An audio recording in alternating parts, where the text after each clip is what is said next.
In the last video, we talked about the horizontal line test, which tells you if you have a one-to-one function. So if you do have a one-to-one function, we talked about how that means that it's reversible. So if you have a reversible function, or in other words, a one-to-one function, you can figure out the function which does the opposite. Basically, we're reversing this function. So if you think about it, it's going to be, go back to our function machine, you take our f values and you take our domain values, you put them into the f function, and then out comes the range. So the reverse function is going to be something like this. Let's move it. So the reverse function, now all the words are going to turn upside down, but basically the reverse function is going to look like this. It's going to take the range values, what were the range values, it's going to put them through the machine backwards or upside down, and then out are going to come back the domain values. So if we change this just a little bit, we can make it make a little bit more sense. So f inverse, the inverse function, we call it f with a little -1. So f inverse of x is the inverse function of f of x.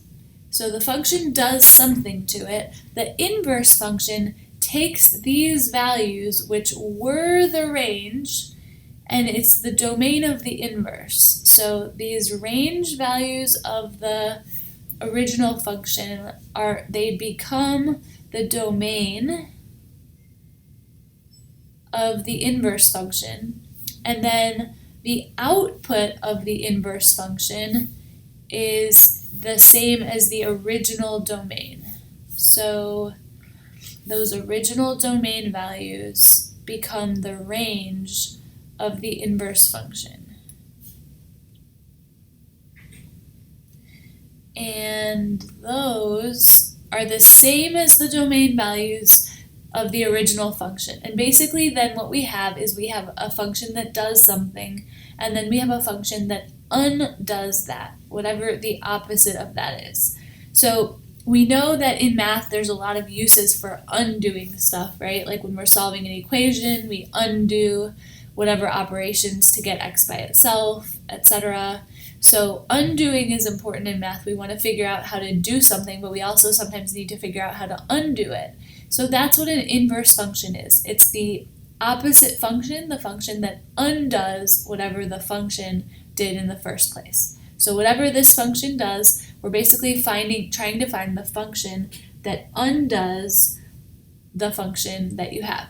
Now, if you have a function and you have another function and you want to check and see if they're inverses, it's pretty easy to do. So let's say that we have f of x equals 3x minus 4. And then we have another function, g of x, let's make it a different color. G of x is equal to x plus 4 over 3. If we want to figure out if these functions are inverses of each other, we have to figure out if they undo each other. So if I put something into the first function, whatever I get out, I'm going to put it into the second function and see if I get back my original value, right? So basically we're doing a composition of functions. Basically we're going to do g of f of x. And when I do that, if it really is the inverse function, I should get back the original input, which is x. So let's see if we can do that.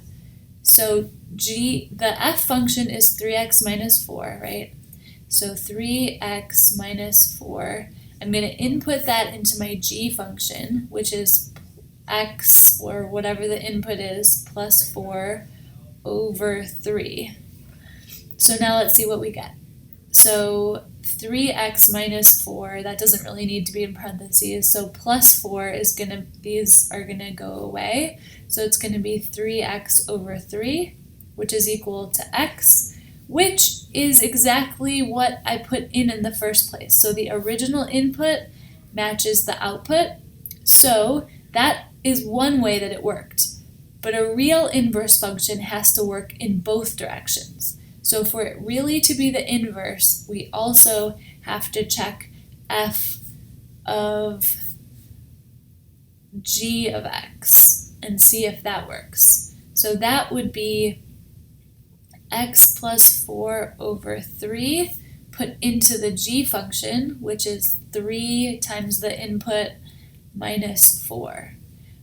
And that, well, when we have a 3 multiplied by something and a 3 divided by 3, we can cancel those out. So this is going to be x plus 4 minus 4. So that is x, which again is exactly what we wanted.